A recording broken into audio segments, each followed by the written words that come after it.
ஹைடா boys, welcome back to CRTverse. In this video நம்ம என்ன பார்க்க போகிறோம் அப்படின்னா, எதையும் பார்க்க போகிறது கிடையாது. வேறு என்ன பார்க்க போகிறோம் அப்படின்னா, ட்ரேட் பிரேக் டவுன் கிடையாது. ஏன் இந்த ட்ரேடை நான் எடுக்கல, டுடே நம்ம மாடல் ஃபார்ம் ஆகிடுக்கு, which is a 9 AM model, right? The core model which is made, right? அதை நம்ம ஃபார்ம் ஆகிடுக்கு. பட் நம்ம ஏன் இன்றைக்கி அதை எடுக்கல அப்படின்னு தான் பார்க்க போகிறோம். ஓகேவா கைஸ்? நாங்கள் என்ன 5 AM 4 hour கேண்டில் கரண்ட்டாக ரன் ஆகிட்டு இருக்கும்போது பார்த்தீங்க அப்படின்னா, நானும் பார்க்கியும் என்ன பிளான் பண்ணோம் அப்படின்னா, இந்த சிஆர்டி லோ இருக்கு இல்லையா, இந்த சிஆர்டி லோ 1 AM கேண்டில் அதோட லோவை ஸ்வீப் பண்ணிட்டு வித்தின் த ரேஞ்ச்குள்ளே பாடி க்ளோஸ் வச்சிட்டான் அப்படின்னா 9 AM நம்ம open low high close concept படி ஒரு ரீட்ரேஸ்மெண்ட் கொடுத்தானா அங்கேருந்து ஒரு என்ட்ரி போயிடலாம்னு நினச்சோம். பட் ஆனால் வாட் ஹேப்பன்ட்னா, எங்களுக்கு பார்த்தீங்க அப்படின்னா மாடல் ஒன் கன்ஃபர்மேஷன் கொடுத்துட்டான். This is the model one, இங்கே நடந்திருக்க மாடல் ஒன் கன்ஃபர்மேஷன், ரைட்டா? இந்த கேண்டிலோட ஃபுல் பாடிக்கு மேலே பாடி க்ளோஸ் வைக்கணும், கரெக்டாக?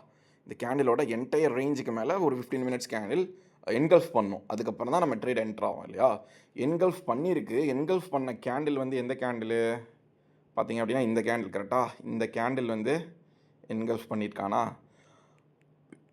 ஒரு ரூல் இருக்குல்ல கைஸ், என்கல்ஃப் பண்ணிட்டான். பட் நம்ம அப்படியே பிளைண்டாக நெக்ஸ்ட் கேண்டில் என்ட்ரி போட்டுருவோமா? நோ. இப்படி போட்டால் எங்கே போவீங்க? Which is the market price அந்த டைமில் பார்த்தீங்க அப்படின்னா மோர் தேன் 50% போயிட்டான், கரெக்டாக? நீங்கள் ஃபிப் மேலேருந்து கீழே எங்கேயோ எடுத்தாலும் உங்களுக்கு தெரியும், கரெக்டாக? எவ்வளோ தூரம் போயிட்டான்? ஆல்மோஸ்ட் 60% கிட்ட மேலே போயிட்டான், கரெக்டாக? ஸோ அதனால் நாங்கள் ட்ரேட் எடுக்கல, ஓகேவா? அதே மாதிரி தான் நீங்களும் மாடல் ஒன் கன்ஃபர்மேஷன் பிலவ் த சிஆர்டி லோ ஆர் எபவ் த சிஆர்டி லோ கொஞ்சம் முன்ன பின்ன இருந்தால் பரவாயில்ல, அந்த லோவில் போயிடுங்க, ஓகேவா? கான்செப்டே அதானே guys, logic buy low sell high. So இந்த இடத்துல நீங்கள் middle of the CRT play ஆகிட்டு இருக்கும்போது நீங்கள் பை ஆர் செல் பண்ணக்கூடாது. ஏன்னா 50% ஆல்ரெடி ரீச் ஆகிடுச்சு. எந்த சிஆர்டியுமே 100% போகுங்கிறது குவாரண்டிட் கிடையாது. 50% is guaranteed which is already happened. So அதனால தான் இன்பிட்வீன் ஆஃப் அந்த சிஆர்டி நடந்துகிட்டு இருக்கும்போது நாங்கள் எடுக்கல. Because it went already 60% guys. That's it.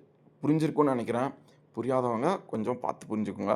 இந்த இடத்துல நான் எல்டிஎஃப் போயிருந்தா ஒரு 5 minute போயிருந்தால் அதனால் பிடிச்சிருக்கலாமே ப்ரோ அப்படின்னா, no guys. Time frame alignment ரொம்ப முக்கியம். அதை நான் ஃபாலோ பண்ணுறேன். எஸ்பெஷலாக பார்த்தீங்க அப்படின்னா கோர் மாடலுக்கு 4 hourனா 15 minute மாடல் கன்ஃபர்மேஷன் நடக்கலைன்னா தேர் இஸ் நோ ட்ரேட், ஓகேவா? அவ்வளோதான்ப்பா, வரட்டா?